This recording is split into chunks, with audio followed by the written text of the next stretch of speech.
everybody. Welcome back to Old Reader, New Reader. We're back. And with an actual, for real schedule for the next 6 weeks. So, congrats. Congrats to me. Thank you. How are you, Maddie? Good. Thanks for joining me. How are you guys doing? Wonderful. Absolutely fantastic. We're talking about one of my favorite. Fantastic. Great words, because we're talking. That is what a good segue. We're talking about Fantastic Four, the Omnibus by Waid. And okay, I meant to look it up beforehand. How do you pronounce the Wieringo? Wieringo. Wieringo. Okay. Yeah. By Waid and Wieringo.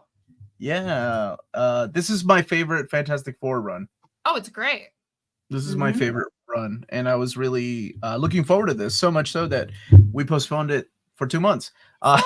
But life happens, and comic books are still important. So I figured, okay, now's a good time to talk about it. Did the three of us read Hickman's Fantastic Four together? I know we did an Old Reader, New Reader on it. Yeah. Because we read it. I know, because we had to read it to read the Hickman Avengers, right? So maybe that's... Yeah. I think we did it. It was on me. You all read Avengers first, and then we did an Old Reader, New Reader on Jonathan Hickman's Fantastic Four. That sounds about right. Yeah. That was my first foray into Fantastic Four by itself, and I love that run. I feel like Hickman is like a that's not right, because both of you read The Coming of Galactus. Oh, that's right. Okay. Well, but I don't think about that. I think because the first but it was the first it was a long okay. Right. Yeah, right. This is like a whole like this. It's like a whole. And I remember liking that despite being a hater of Hickvengers. So Hickvengers was a little different. I think it was a grand scope of things, but then we also didn't review Secret Wars, did we? Did we review Secret Wars? I can't remember. Read it. I don't know. Yeah, we did. We did the whole thing. Yeah, we did Hickman's Avengers, New Avengers, and we did Secret Wars. Maddie, you're correct. I did enjoy watch season 1 and 2, and the cliffhanger. What is From? I knew you would, James. It's on Amazon Prime. It's by people who made Lost. Okay, it's really good. Wait, you still have people? You have faith in people that made Lost? Were you a fan of Lost? I didn't watch Lost. Which guy? Which people? Was it Lindelof or J.J. Abrams? Okay, I don't know, but I like it. Okay. I actually don't.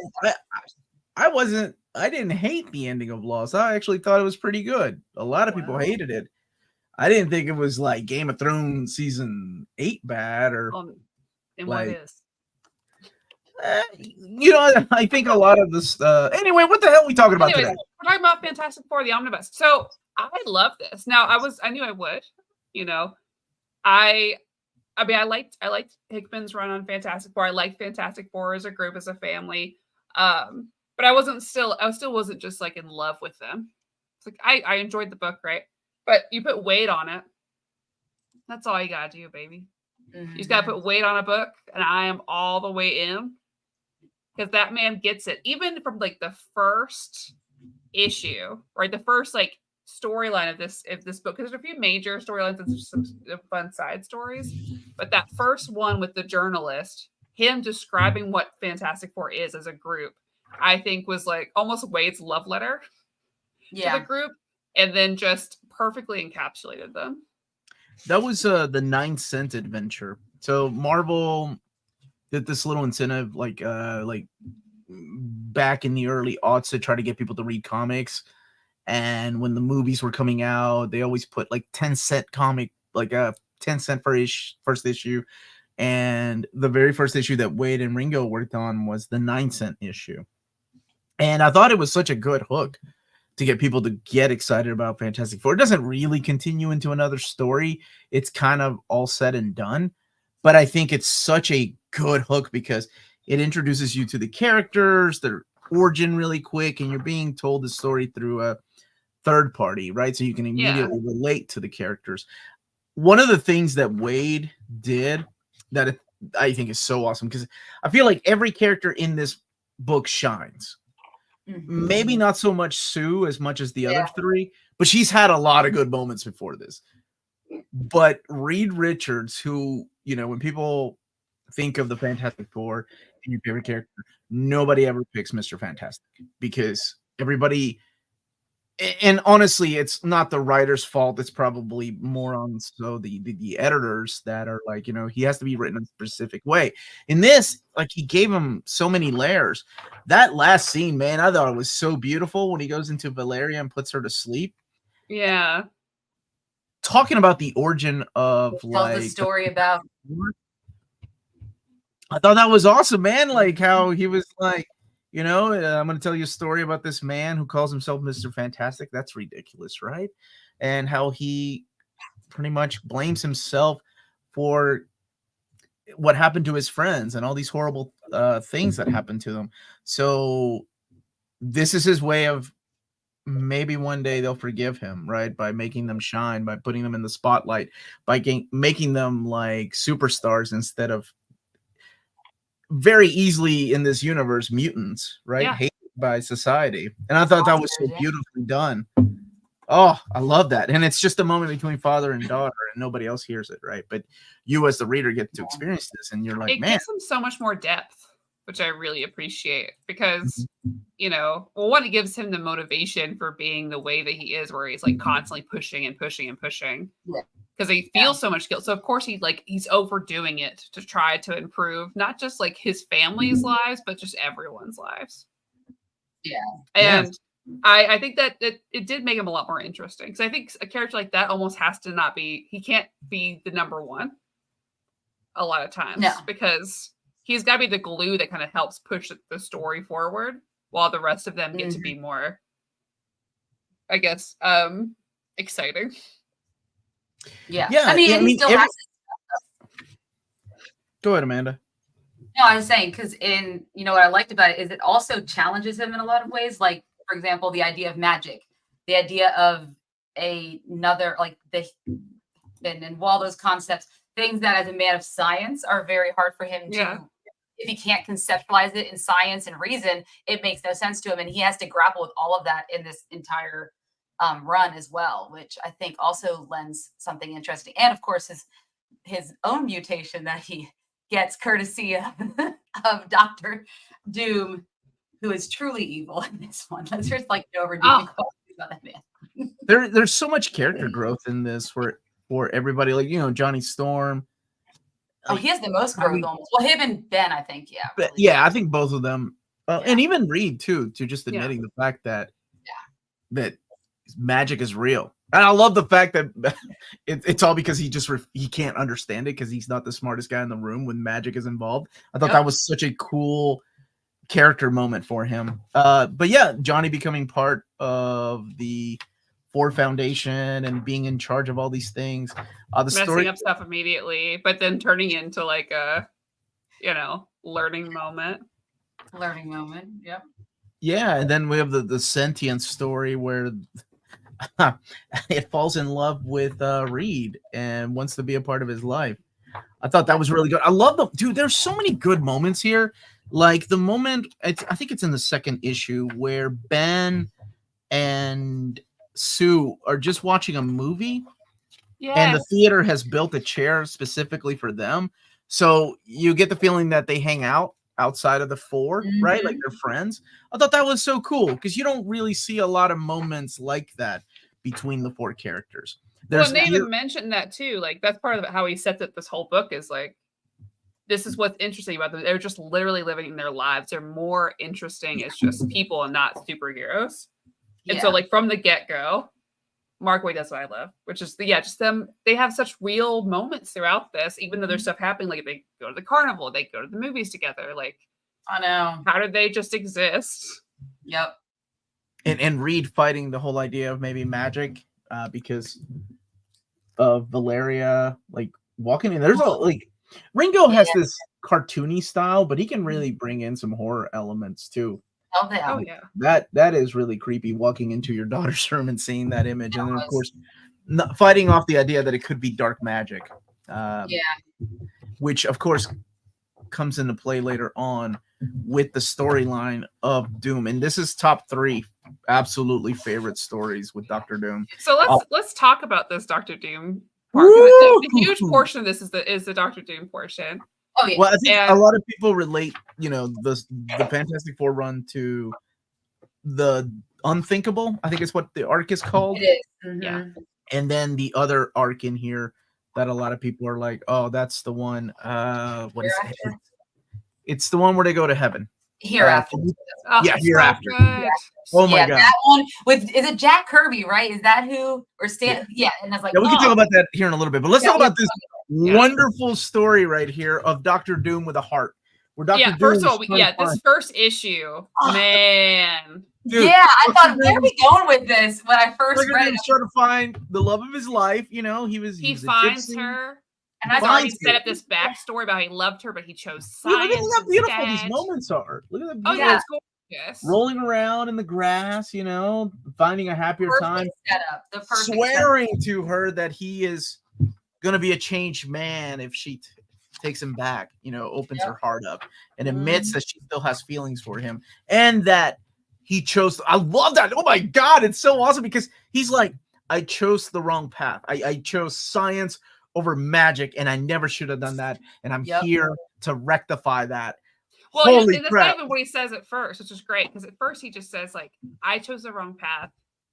Please be with me." He's saying this out like, Oh, "Yes, yeah. I want you to be with Is there me." a chance for us? Yeah. And she's like, "Oh, okay." And then he's like, "I should have chosen magic." And he just kills her and he sacrifices her so he can have use her as armor, like your skin, like. And first, like aesthetically, it looks really cool. Again, the creepy factor too, because it is like the way it's drawn. Oh yeah, and then the way the skull falls down, and just like the way it was such a great like twist. But then also, I was curious, Omar, because I don't have a lot of background with like. Like, when I first read this, so I was reading this in single issues because it's Mark Waid and Wieringo in a book and that I love so much, and I'm like, okay, what's gonna happen? Like he's confessing to her he made a mistake, and then she just needs to admit that she still has feelings for him, and then wearing her skin as his armor. Man, and then he makes the joke. He's like, I'm gonna keep you really close to me. I was like, damn, Doom is like when people forget how dark and twisted Doom is, that's one of the stories right there. He was way cooler in this than I had seen him in other things. But I have a question though. So he's got a Romani background. Is this the first time this is brought up? Like his Romani heritage? Okay. And is this the first time the magic was brought up? Because we know that Scarlet Witch has a Romani background. Yeah. And she's got witchcraft. Is this No, one of the stories that we do need to read that's actually brought up here is Triumph and Torment. That's one of that's probably my favorite. That is my favorite Doctor Doom story and my favorite Doctor Strange story. They bring it up in here with the machine that goes to heaven. Or that takes them to heaven. Yeah. But no, that has been brought up in the past before. Doctor Doom has had a lot of like retcons in I think Books of Doom is the one right now that is still canon to this day, that is the definitive Doctor Doom origin. Because they modernize it every few years and make him a little more complex. One of my favorite things about Doctor Doom was between Stan and Jack, they were like, okay, is he really deformed under the mask? Or maybe because he's such a perfectionist, he just has one little scar, and that's way more interesting. And that I think I can't remember whose idea that was. They didn't agree, right? Like Jack Kirby and Stan Lee didn't agree, and I can't remember if that was Jack that decided, or that's thought, okay, maybe he should just be a pretty face and then have one tiny little scar. And I thought that was such a cool. Could you imagine he's like looks maxing? Like, he's just like super chiseled. Like he just put too much filler in it, and he just went way too crazy. Was it Byrne? Because I thought Byrne did something else too with the character. Oh, what's up, Richard? How are you, buddy? Are you even comic book icon if you don't have 50 conflicting origins? I mean, Donna was my favorite, and who knows what she's doing. Yeah, it's not like DC that retcons it with like a big cosmic thing. It's more like a modernization of a story, right? Byrne's run does the tiny scar, but he puts it on the mask and burns his whole face. That's right. But I think the idea originated from that discussion between Stan and Jack. Like maybe he is a perfect person and just has a tiny scar. But holy crap, yeah, that storyline, Unthinkable, is so good. Yeah. You know, Franklin Richardson sent to hell. Because, of course, why not? He sees Valeria as his goddaughter, and he tortures the crap out of the Fantastic Four. Oh, yeah. Like by, moving their powers around and just torturing each and every one of them. But I think the way that he tortures Reed is so unique, where he just locks him in a room and Reed has to figure out a way to get out. Yep. It's almost like, like he's giving him a way out because he's just that maniacal of a character that he thinks ahead. Okay, he's going to get out because he's smart enough to get out. But first he has to admit that he's wrong. That's what it is too. Well, like the magic that he uses. Yeah. Dr. Doom is the kind, like, the classic when it's the antithesis to your hero, right? Where they're like, well, it's no fun. It's no fun if this is just easy. Yeah. Mm-hmm. It's no fun if I don't get anything more. Yeah, I could torture them. But if I don't get to have my mental game with Reed, is it a win?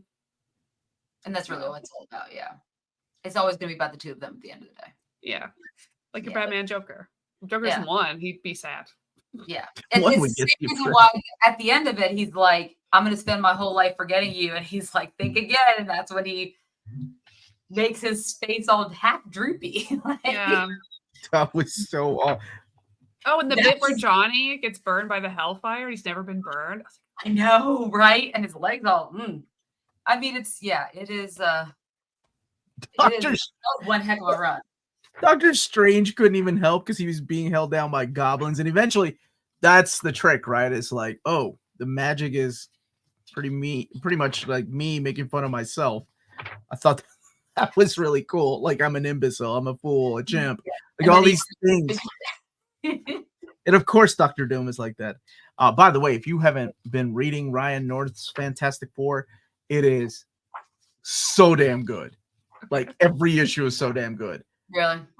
Oh my God, it's the best the Fantastic Four has been in over a decade. And I love Jonathan Hickman's run.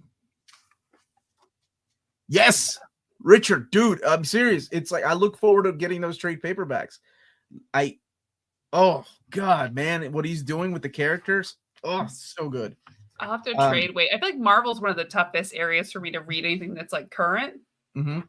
It's just easier for me when we read like this, all in one. Like, well, there's 3 trades available already. Fantastic Four by Ryan North. But and we get the travel back in time using Dr. Doom's own machine to see if they're gonna kill a young Victor Von Doom. They try. Johnny's ready. Johnny's like, let's do it. He's ready. And man, this goes into some interesting territory where they go and take over Latveria, right? Because they defeat Dr. Doom. They send him to hell. By the way, spoilers if you're new to the Old Reader, New Reader show. They send him to hell, and then they're like, well, what are we going to do? Let's go see what's going on in Latveria. Let's, free those people. We'll fly the Fantastic Four flag out of the tower. And they're like, hey, we're going to stay here. And that causes all kinds of havoc with the U.S. government trying to get involved. And then, of course, Doom you can't get rid of Doom that easy. So he starts possessing people's bodies. And damn it, one of the Fantastic Four ends up losing their life. Well, I do spend a little time on that just because this section right here is really interesting. So my background is diplomacy and security studies, like international. So what happens here is actually a classic case because they take it over thinking, oh, they'll immediately think we're the heroes. Well, you can't just take over a country that has been brainwashed, that they've had news, that has been very biased. You can't just do that. And regardless, they don't know you've been built up as villain. And so before, Reed can even do what he wants to do, which is, potentially kill himself by fighting Doom, right? And trapping himself with Doom. He has to make sure the country's good enough. So he's got to go through this whole thing and make sure that he's protecting the others really about his plan, which of course they're betrayed and Nick is betrayed. Like, and they all Sue's pissed. Sue is mad because he lied to her this whole time. Yeah, but I love the back and forth of this because they have to be careful about it, and then Reed has to find creative ways to get the people on his side again. So that by the time, you know, the US shows up, Nick Fury shows up, they're like, hey, you guys gave this guy diplomatic immunity, even though you knew what he was doing to us. I thought that was very well done. Like, as far as like from a statecraft perspective, all of that was written as very much as it would have gone down. Yeah.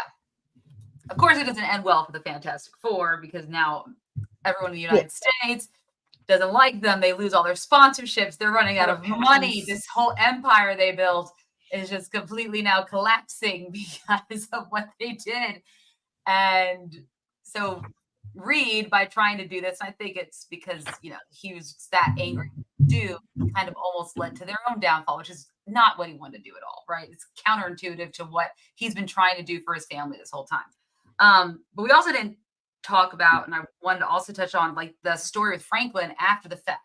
Because he was in hell, and then he comes, they save him and bring him back, but he's not the same.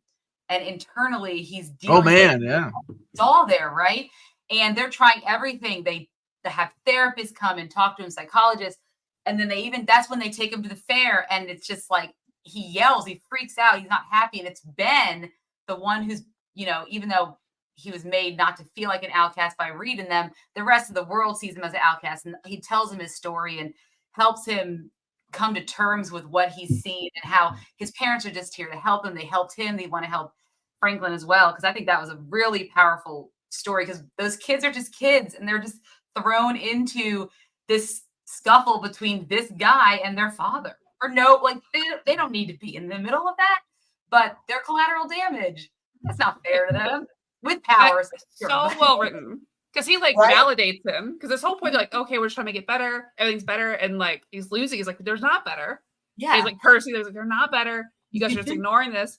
And Ben comes in, he's like, yeah, you're not safe. You know, and you're never gonna be safe.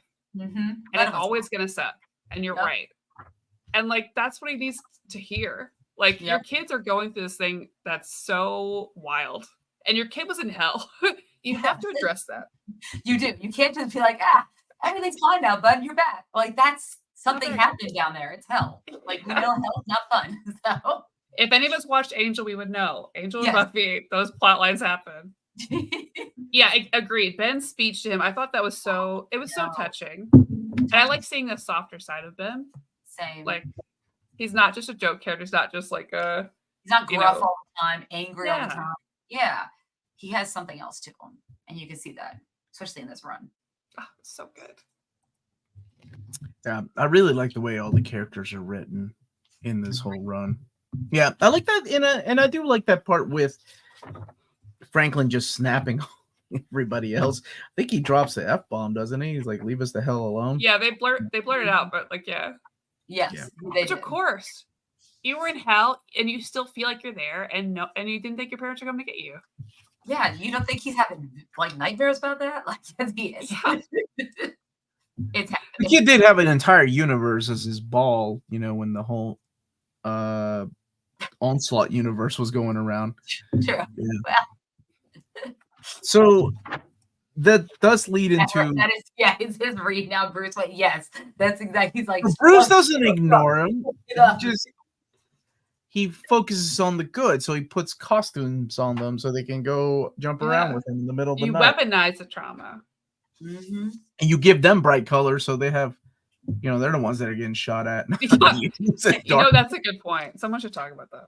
Yeah. But yeah, one of them end up losing their lives, and that is Ben, after Doom was jumping around their bodies and taking over their bodies, because that's not how you just simply get rid of Doom.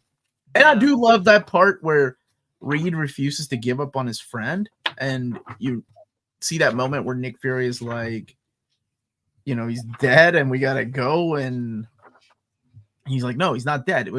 And you realize that they've been trying to bring him back to life for the last hour, and that's just sad. Yeah. So I love the little montage where he's just sitting there with a week's worth of work, just trying to figure out, you know, how to bring his friend back from the dead.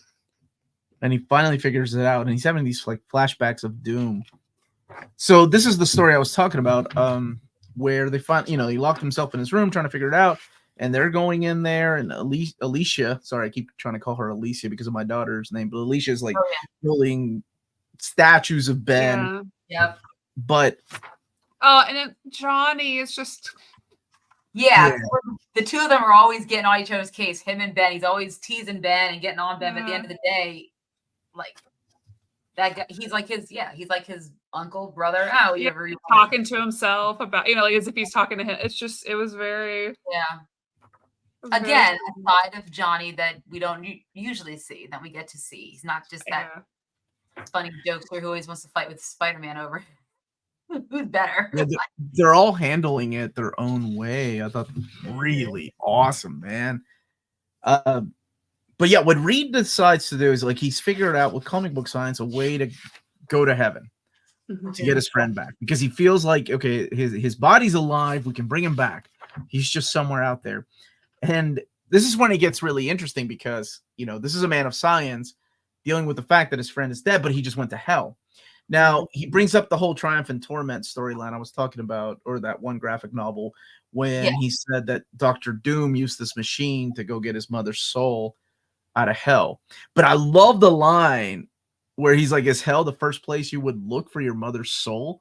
So he's using the same machine to take them to heaven. Yeah. Which they don't know, right, where it's going to go. They're all asking questions at the end. As the reader, you're also asking, like, what does it mean? So that's where the Hereafter storyline begins, and Ben's reunited in heaven with his brother that had passed away when he was a kid. And then the three of them are trying to rescue their friend, but also trying to not kill each other here in heaven. Yeah. And not be killed, too, because they're also kind of being... Right. Yeah. Because something always feels a little off, right? And you find out that Ben couldn't even go through the door, and they're trying to figure out why. Like, and that part was so good, because he's being on the door trying to get through, but actually Reed looks at it, he's like, wait a second, I built this door. Yeah. This is and he's like, this how? Is how I would do it. And what does this mean? I don't understand. And in that moment I was like, oh my God, has he been in heaven before it from the future? Is where I went. And I love that they actually had nothing, it wasn't a science thing at all. It was just like how heaven has like put this together. And so at first we think like, oh, it's because you won't let me go, Reed. That's why this door is here and you won't let me pass. But actually it's the other way around. That was beautiful. I know. And they go in. They go through the doors. They don't know what to expect. I love what did Sue say? Something like what are we going to go through that door? What are we going to see? Like, if God's on the other side, do we just open the door? Do we just barge in? Heaven for Omar is a Fallout Boy concert. Yes, false. it is. False. It is not. Hey, Mark, Ben Grimm is Jack Kirby's greatest creation, in my opinion. Yeah. I think it was definitely one of Stan's favorite characters, too, like him and the Surfer. This monster is regarded as Stanley's favorite story he ever wrote. Ben is the heart of the team, even though he looks like a tough rock. Oh, that's the beauty of Ben, right? Ben's always been the softie. I love this moment right here where like his brother is talking. You highlight this. Oh, it's fine. I'm just gonna talk. Go ahead. No, what do you got? No, I don't want to be zoomed in. But where his brother's like, hey, I am here as like an emissary of God, right? And he says, you have an offer here. We're offering you. Yeah, that's stay. Right. We can bring your children. You can exist here in eternal bliss in the province of ultimate knowledge. And it reads like the solutions to every mystery of the universe will be at our fingertips. Every answer conceivable, ours simply for asking. And I said, no, we decline because they're not done exploring yet. What gives our family its purpose and joy isn't the destination. It's a journey, which harkens back to the beginning of how they are not superheroes. They're merely explorers. They are journeying. And I love that. And let's not forget, if you're someone who does believe in faith, usually if you're like, when you're learning about it, it's not about the destination. It's about the journey of your faith. And it's always, and that's why it's like, oh yeah, God's a good answer, because that's exactly what it's supposed to be. It's not about the destination. Any idea what's going to happen to the missing issues between Waid and Miller? Oh, Miller's run. 525 and 526 and 551 and 553 by Dwayne McDuffie. I think he wrote more than that. He wrote the Storm and Black Panther issues as part of the Fantastic Four. And then some of JMS, of course, is collected in the JMS Thor Omnibus. Yeah, I don't know. That and, of course, the James Robinson issues. Authoritative Action is one of the best arcs. It is. It's really good, man.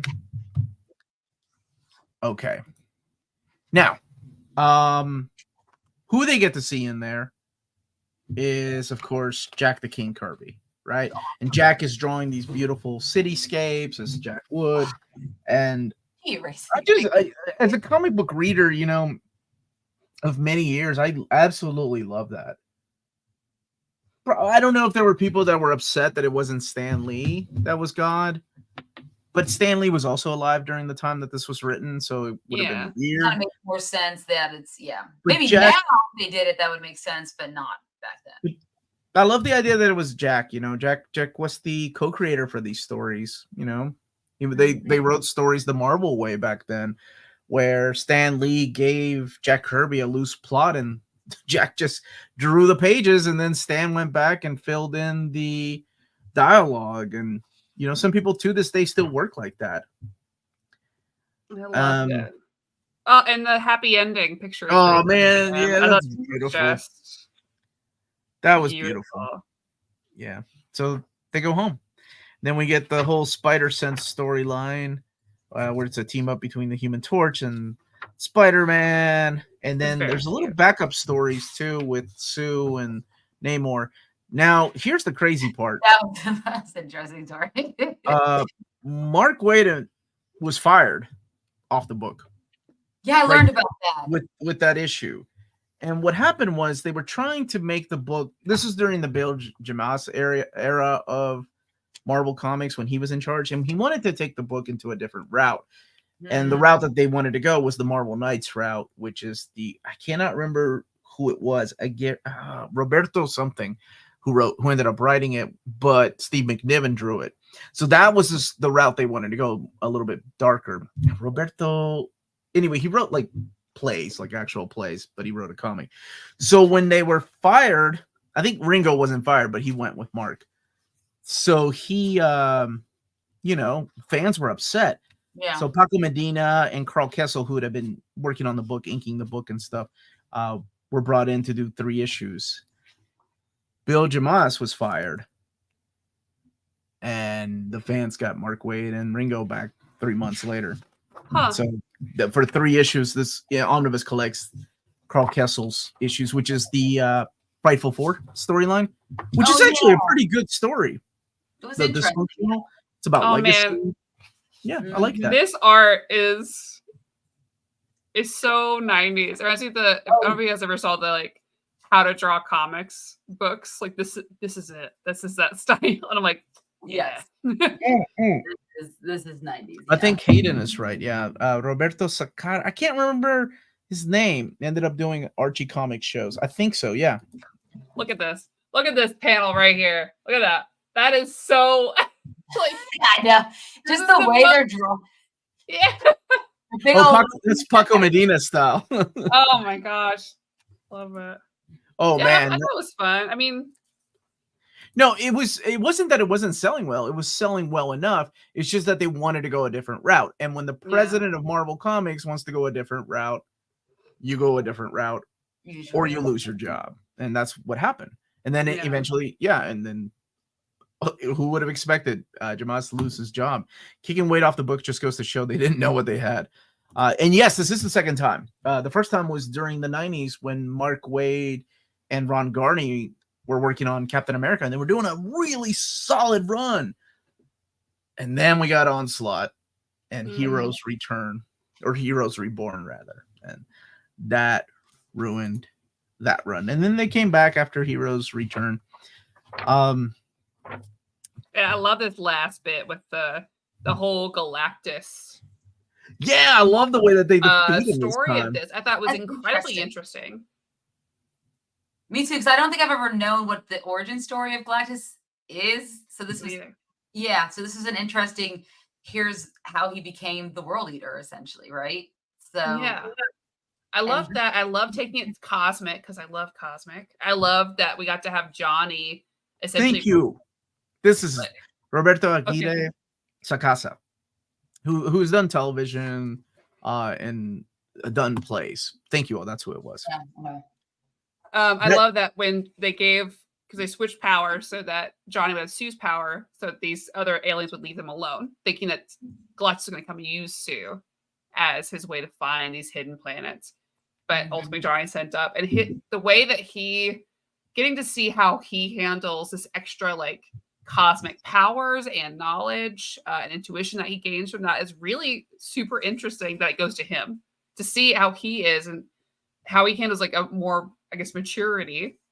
And it also answers my question I've always had is, where does Galactus go to the bathroom? He doesn't have a bathroom on the ship. And now I know that for sure. Yep, now we know. No bathroom. Now we know. No bathroom. Can we talk about how creepy Ben's costume of the Human Torch is? Oh, no, I love it. Sorry. He's so cute. Creepy. What? It's worse than the real thing, really. Oh, thank you, Michael. I hope you enjoyed it, brother. I hope you enjoyed the book. It's a marvelous book. And how are you doing, man? Yeah, so that goes into part of the final arc, which is the whole Galactus storyline, where they have to defeat the Galactus because he needs a new herald. And I do love the fact when he becomes human, what does he try to eat? He tries to eat like a 8-ball. 8-ball, yeah.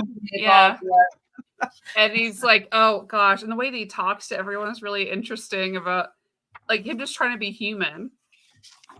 And I love that like they do like successfully teach him. It's like, okay, well, Galactus is here. He's a human now. He's Galen.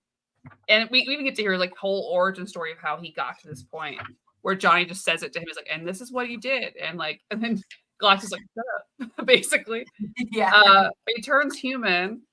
And just they show him, they show him humanity, like the good and the bad. And they show him art and they try to like introduce him to their family.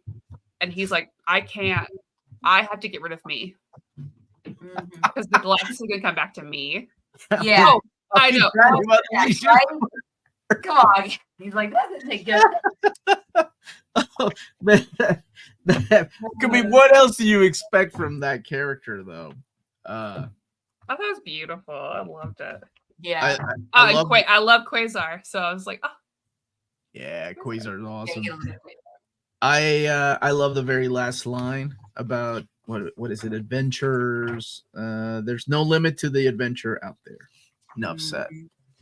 I thought that was a beautiful ending to a wonderful story. And yeah, you're right. This is a huge love letter. You know, love letters are done left and right in comic books, right? A lot of people writing comics now these days are writing comic books because they were fans of comic books. Of course, yeah. But not everybody is gifted. Right. I'm not gonna say any names, but there are quite a number of writers that just don't get it or just don't have the voice. Yeah. But Mark Waid is definitely one of those writers that gets every voice right. Because he loves them. He cares about spending time with their character. Yeah, other people they're thinking story first, right? I feel like they're thinking, and they deliver really great stories, but they don't think about the character. They don't think about really truly using the best resource, which is your characters. Yeah. And Waid kills it every time. His World's Finest run, so good. Yeah, good. My buddy Peter hates that run so much, and it hurts my heart. He's wrong. Oh, I know. Only then, though. I love him, but for he's wrong about a lot of things. That's okay. Now, this book is very special to me. Unfortunately, we lost Mike Wieringo at a very young age. I think I'm older than him now. When he passed away, he had a heart attack. I know. 2007, right? Is that when he passed? Yeah. He was working on Friendly Neighborhood Spider-Man at the time, and unfortunately, we lost him at a young age. Yeah. And this is, a big part of his legacy. So that Jack Kirby issue always hits a little bit different of what could have been. And I think it's a beautiful story about a family. And I think you both got it. It's not about like adventures and stories, but it's more about the focus on the characters and who they are and what they represent and how important family is to all these characters. 100%. So much so that, Reed is willing to admit that he's wrong about things and put science away to go and try to get his friend back from heaven. Yeah. I thought that was beautiful. I think that was the goal of Waid taking this on, right? A part of them wanted to, change the way Reed is perceived, right? Because before you said it yourself, it's a hard character to connect to because he is so. And nobody chooses him as their favorite Fantastic Four. Reed is my favorite. You've got Ben, you've got the Human Torch, and you've got Sue Storm, right? Who's one of the greatest female characters in comic books at the time, when we really didn't have a lot back then. So complex. We had Storm and we had Sue. Yeah. And those were the two big ones for the Marvel Universe for decades. Yeah. But I mean, you can just tell just by that. I mean, he was able to. But yeah, Reed was just the smart guy that could stretch, and this gave him a lot of different layers. I loved it. I mean, technically, the book really could have been over with Hereafter. I did feel like after Hereafter, I was like, okay, so what's the rest of the point of the stories? It just Hereafter really feels like your third act, right? Going to heaven, where do you go from there, right? Like, yeah, I was like, this is your fourth act where it's the weird creature in Romulus. You don't know where this is going. I wish that I think it's your anthology time. You know what I mean? Where you got you could have put that earlier, I guess, before you had the heaven bit. True, yeah. I love these side stories so much. I did like the Spider-Man story with Johnny, because anytime I have Johnny and Spider-Man just being jerks to each other, always, it just cracks me up. I love it. So I did love that story. Yeah, it was one of my favorites. Was there anything that you all didn't like about the book? What didn't work with you all? Dislike just that pretty much mainly where the back half wasn't as strong as the first half, but it was still enjoyable. It just wasn't the first half had so much cohesion and made so much sense that yeah. So what about the pop culture references that are all over this book? I loved it. Oh my gosh, I was like, this is okay. There's one in particular that was so good. I can't remember what it was though. Period piece. I was like, you are really. And I wonder if that's what it was like, for people in the 60s when I was reading comics. I'm like, I don't get any of this terminology. But thank what goodness is a daddy-o? What people really talk like that back then? And they're talking about Freddie Prinze Jr. And they're talking about Limp Bizkit. I got the references. Now, would my kid get it? Probably not. But right, and your kid would look at it like something from the 60s, like we did with Daddy-o and hey Daddy-o. Oh, or the way women were portrayed in 60 comics and stuff. Because before, whenever they fight, when Sue, you stay behind, let the men handle this. You wouldn't see that in y'all remember Kree War when Hanks smacked Wanda off of not Janet, it was Janet. He smacked her off the plane. And I was like, he was trying to save her life and he didn't have any time to argue with the woman. So that's why he backhanded her back off the gym. Yeah. And you were right. Sue's not as strong of a character in this run as she's still a powerful female character, but she doesn't go through as much change and growth as the other characters do, right? I mean, besides what she goes through as a mother and everything like that, the only thing I can remember from this is how she was trying to get Reed's attention because he wasn't paying attention to her. Yeah. By doing the whole Namor thing. And I was like, it's a very female thing to do, I guess. So what? I'm saying that'd be something that don't speak for all females. Their husband's attention. So I'd say that might be something that I didn't think was the strongest aspect of it is just Sue's characterization. But she's still a strong character in it. She still had a lot of great scenes and lines, and she still had a lot of agency. But yeah, as far as growth, Johnny had a much more interesting story. Ben too, and even Reed's story was really interesting. Yeah, I agree. Yeah. I had a great time with it. I mean, I had fun. Yeah. It took me the only bits I didn't like was that story, which I guess was not by them, right? Was the super 90s looking one. Is it the one with Medina on artwork? That is the the one with the Frightful Four. That's Yeah, the Frightful Four. I Yes. just thought that was fine. Yeah, it didn't do anything for me either. I thought it was good. I like those stories, and it gave us a what's his name, the wizard's kid that plays a big part in Jonathan Hickman's run, and then the future. Oh, I didn't realize that was who. It was one of these, like, if I had to choose something, that's my least favorite part. That's the one I was gonna pick. I did not like the Oh. ending of the Yancey Street story because it's revealed that Johnny was the one that was causing. I didn't like that either. Probably because I like it to be like a secret. So, yeah. But that's it. I mean, outside of that, this book is perfect. I love it. Yeah, Oh, that's great. This is a 10 out of 10 for me, obviously, because I'm the one that chose it. You did. What about you all? What would you give it out of 10, Maddie? I think a 9. I 9 really is liked fair. it. I mean, I had a really great time. It's not anything that, like, I'm only giving it a 9 because I didn't finish it. Was like, this is everything. Because to me, it's like a 10 is like, oh, this is great. But I really, really What's liked the last book you gave a 10? it. I don't know. I'm not that dependable, I feel like. Where's James? James, what's the last book No. you gave a 10 out of 10? Go through everything real fast. I'm about to get embarrassed probably. But I really, really liked it. I mean, it's a solid 9 or 9.5. No, it's not a recent X-Men one we've read. So there we go. Amanda, what would you give it? I think I would give it a 9 as well. Mainly for the reasons I said. The back half of it was just a little bit weaker than the first half. If you just did from Unthinkable and Hereafter, that'd be a 10 out of 10 for me. Like if that was it, if that was all we were. Oh, yeah. 10 out of 10, because I think that is a complete and total story. It makes sense from beginning to end, and it's really beautiful the way it wraps up. But then you add the rest of it, and I know that there was all the issues of them getting fired and whatnot, and so I'm sure that kind of took some of the steam out of it. But yeah, for me, that's why I would give it a 9. That and maybe, Sue's characterization a little bit, but 9 for me. Okay. Yes. Believe it or not, one of the strongest Sue character developments was in Tom DeFalco. I think John Byrne is the first character, the first writer that got Sue Storm to become a complete badass.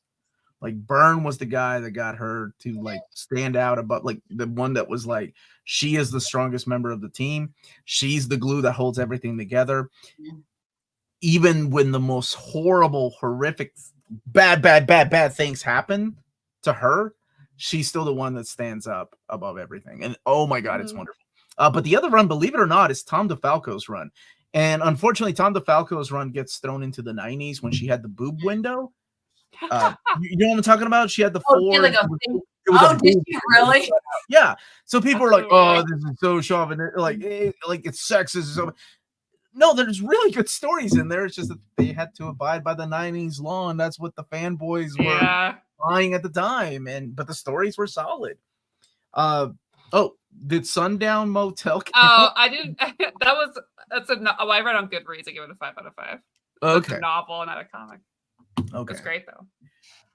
But yeah, that was fun. I'm really glad that we got to finally talk about this book. One of my favorite runs. What is next for you, Maddie? What's on the schedule? Everything except for the 15th is scheduled, which I think will be Jujito book. I'm just figuring out which one. But next week Uzumaki's out. I didn't know that they did them. Oh, it's so good. Really? Okay, I can't wait to watch it. Next week is Wonder Woman by Tom King. Nice. And the week after will be, or the 15th will be some Junji Ito book, probably the newest one. On the 22nd, we're doing the Beneath the Trees. Beneath the Trees Where Nobody Sees. Beneath the Trees Where Nobody Sees. And that's we have a full house. It's going to be really fun. And on the 29th is Hellboy Crooked Man. Oh, the Crooked Man? Yeah, because the movie comes out for that this month as well. Yeah, apparently video on demand. Yeah. Just so dumb. So that's our. That's awesome. It's a full month. Richard Corbin's artwork in that, man, is so good. Oh, it's so creepy. And the fact that it could take place in Kentucky because this is in the Appalachia. I've got 2 true Appalachian guys joining me for that one. So me and my friend Jacob. So it's gonna be a good show. Awesome. And they both suggested to me separately. Like, are you gonna do this one? I was like, okay. That's a good one. That is a good choice. And it is a really quick read. Yeah. Like I think it was only three full issues, maybe, if that. Let me suggest some things for November, because I doing this and reading these stories was fun for me, and it didn't feel like work, like everything else I'm reading right now under the sun. So I do want to suggest some things, and I'm curious what you all want to talk about. Like what characters? I'm supposed to read more Green Lantern books, or the Lantern Corps War, or what is it called? We did Sinestro Corps. We did do that. That was years ago. We never did Blackest Night. Green Lantern. I've read Blackest Night. Do we not? Yeah, we never. Maybe I read it by myself. For fun. We never did an old reader, new reader. That's a really good spooky read too, because it's just horrific imagery. I did like a DC tier list thing, and I realized I don't know a lot of the Green Lantern characters, and they were like, Maddie, you have to read more Green Lantern. I was like, okay. You need to read Green Lantern Corps if you want to. That's what I mean. Green Lantern Corps is what I need to read. Yeah, those are the ones where all the other characters are hanging out, while Hal Jordan was stealing the show on Green Lantern. There were a couple of suggestions I had. So you need Green Lantern. What about you, Amanda? What are you wanting to read? What excuse? What excuse do I have? Yeah, not excuse do you have? Just what excuse do you need to read a book? What character are you interested in? Is there a character that you all haven't done on Old Reader New Reader? Honestly, is there a character we haven't done on Old Reader New Reader? Yeah, there's so many characters. I mean, we did Punisher finally, right? We did that years ago. We did Welcome Back, Frank years ago.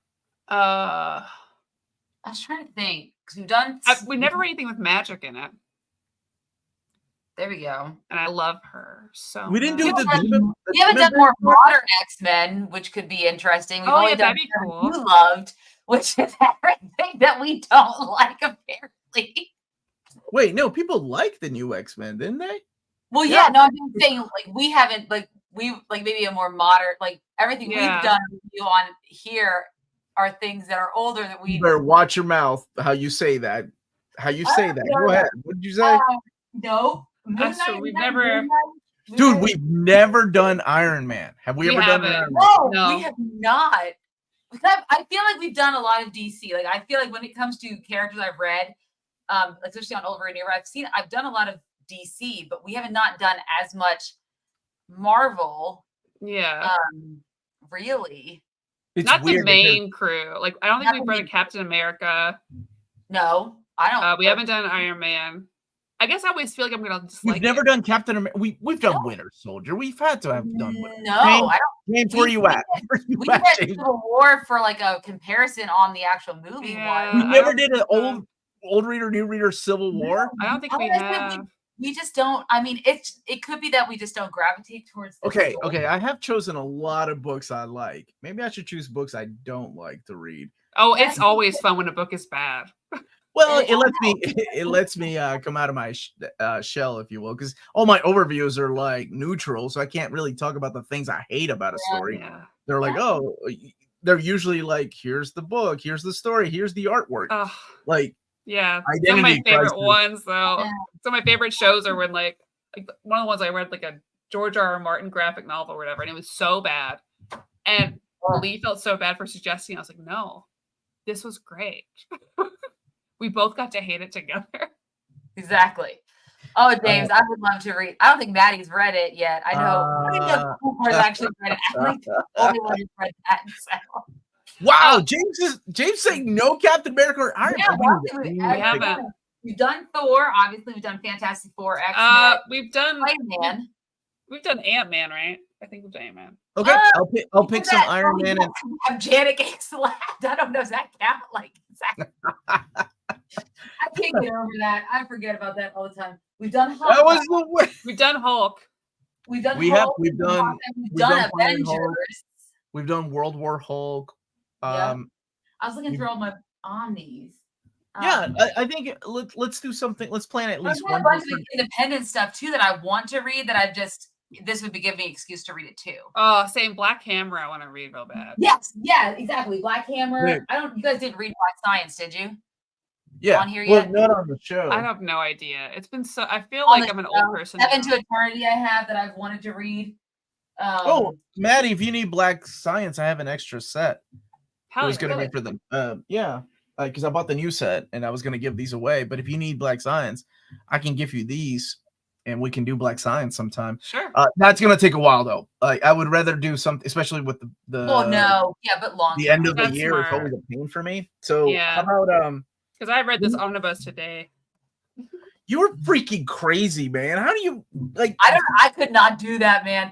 I bought it also on electronic so I could take it with me places. Yeah. Just to finish it. I was like, it's $34 electronically, but I gotta read this. What the hell is wrong with you? You own the omnibus. I know, I have the whole thing. This is very heavy to take on. How many times I've mostly read my omnibus digital. Like I've got some big, huge DC ones. So like it's just gonna be easier.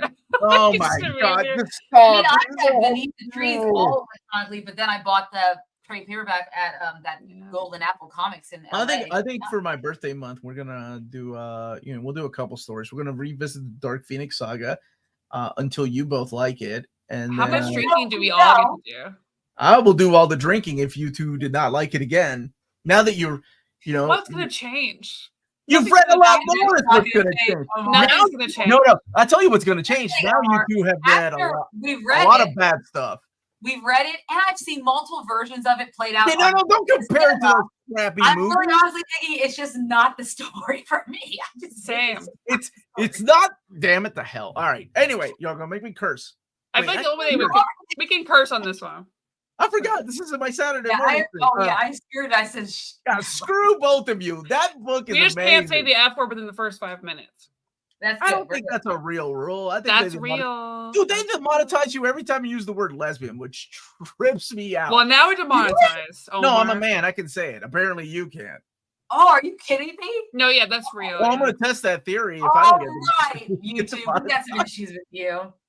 I'm serious. That's why we have to say La Dollar Bean instead. Is that a real thing? Yeah. What do you say? Say La Dollar Bean instead. Dollar Bean. Thank you, Alex. If you don't like the Dark Phoenix saga, do you really like I love comics. Fact. I love comics. It's just, it's a different time for a different sentiment, and we don't have the nostalgia behind this. Maybe if I read all of X-Men in order, but I also just don't think I should. I really like X-Men, but I like it. I like just taking writers and arcs at a time and just kind of reading those. Yeah, well, it's hard to do that with Chris Claremont because he had 17 years of X-Men. Exactly. You can't do that anymore. It's like a manga, Maddie. Hayden, listen, I forgot there was more. Okay, I didn't realize that there was more than 10 issues, and I finished it that day, Hayden. But this is also quick. It's a quick read. Yeah, this was very quick. Axel, how are you? Okay, so let me come up with some story. Couple of things for people on Patreon to vote for. What was it? Captain America and Iron Man. And then for December, you two can choose a book, and then I'll choose a book, and we'll let Patreon choose. Klaus again. We've already done Klaus. Well, no, we haven't done the second or third book. We need more Christmas books. That's the problem. Or like a Krampus. Is there a Krampus graphic novel I didn't know about? Is there? Or just something like wintry or something. Oh, Christmas on Bear Mountain. The first appearance of Scrooge McDuck. That's something we haven't read on this damn show. I've never read a Scrooge McDuck comic, so I would be totally up for that. Dude, I would ban both of you from life if you didn't like the life and times of Scrooge. I read that Dazzler behind you too. I'm all about, respecting people's opinions. No, you're I not. would judge the hell out of my friends for not liking. I was to say you respect them when they're here in the chat, but then if it's you, but if it's my friends, you're like, nah. I can't fuck that. If you don't like Uncle Scrooge, Omar likes The Crossing, so his take. Okay, John, I'm taking Iron Man off the board now. Thanks a lot, John. John is one of the 12 Iron Man fans, by the way. There are 12 of them. Hey, what's up, Dom? Dom's my buddy. Hey, Dom. Dom works on the channel. He makes the thumbnails and does a lot of other things. And he would be a good old reader, new reader. Because Maddie's right. How long have you been reading, Dom? I think he's only been reading like 5 or 6 years, if I remember correctly. So he's been reading as long as you. And I bet you've read stuff that he hasn't and vice versa. That would make for a fun show. Come on November. He's all about DC right now because he's big into the absolute, what is it called? DC All In or whatever They're Well, calling this- there's Absolute DC, which is like the other. It's like Ultimates for Marvel, and then there's DC All In, which starts officially tomorrow. I think. I don't know. I'm surprised I know this. I'm ready to get back in. Really, now I'm just like I'm ready because that new You're Wonder all- Woman looks you're really all in? cool. Yeah. Man, fans catching place. Going again. It's I just funny wanna how it's like he's so popular in the cinema, but we like nope, we don't really grab Can, it. yeah. Can they make me like him? Yes. Oh, wait, he's 16 years, but it's a full-time hobby, 8 years. Also, Oh, DC okay. All In starts tomorrow. Look, Maddie beat you to the punch, buddy. And I told Dom he needs to change his name to Dawn of X or Dawn of whatever, something like that, because of the whole DC thing. Anyway. I was thinking, I think because of like dominating or something. No, he's not a Dom. That's his name is Dominic, dude. But people don't know that. They're gonna think Dominating he's Dom, like, though. That's pretty cool. I think that has a lot of like weight to it. It's good. Mm-hmm. You're gonna Being a intimidate people. dominatrix. Yeah. I agree. Me and all my butts love Iron Man. Thank God someone does. Okay, so before this turns into an AMA, Maddie, you All ready? right. Thank you, everybody. Thank everyone for hanging out. If you are catching us later, comment down below your thoughts on the Fantastic Four Omnibus and give us any recommendations for future videos like November and December, especially as we're looking for Patreon votes for Iron Man. I'll be back next week with Wonder Woman by Tom King. Let's see how I feel about it. I'm not sure yet. I probably should have Peter join as well because I know he doesn't like it. Wait, he does it or does he like he it? does not like it. Well, he thinks that Tom King shouldn't write women, which Whoa, that is. I can't agree with now that Supergirl Woman of Tomorrow exists because it's the best. Yeah. I was gonna say you didn't like that. Wait, Peter like- doesn't like Supergirl. Put me Supergirl on was that show. so great that James Gunn is going to use it as his. Well, he inspiration. said he doesn't think that Tom King's the right woman. That's what he said on Twitter. Anyways, Huh. if you like this video, subscribe if you haven't. If you haven't, welcome. Surprised you're here. And check out our Patreon where you can get a ton of extra bonus content or get ahead of time. Anyways, and you can vote for stuff. Yeah, voting is cool. Omar, this is off topic, but what Frank Frazetta art book should I get? Get the Taschen, the big Taschen book. It's beautiful, man. Yes, you need Peter on it. He hates it. Okay. Wow. Sweet. Okay. When's the next announcement? I'm announcing I'm coming over to your mom's house later today. Ryan. Right now. All right, Maddie, start us off. I was starting on Ryan before he started on me. All right. We'll see y'all next time. Bye. Bye, Bye, everyone. everybody.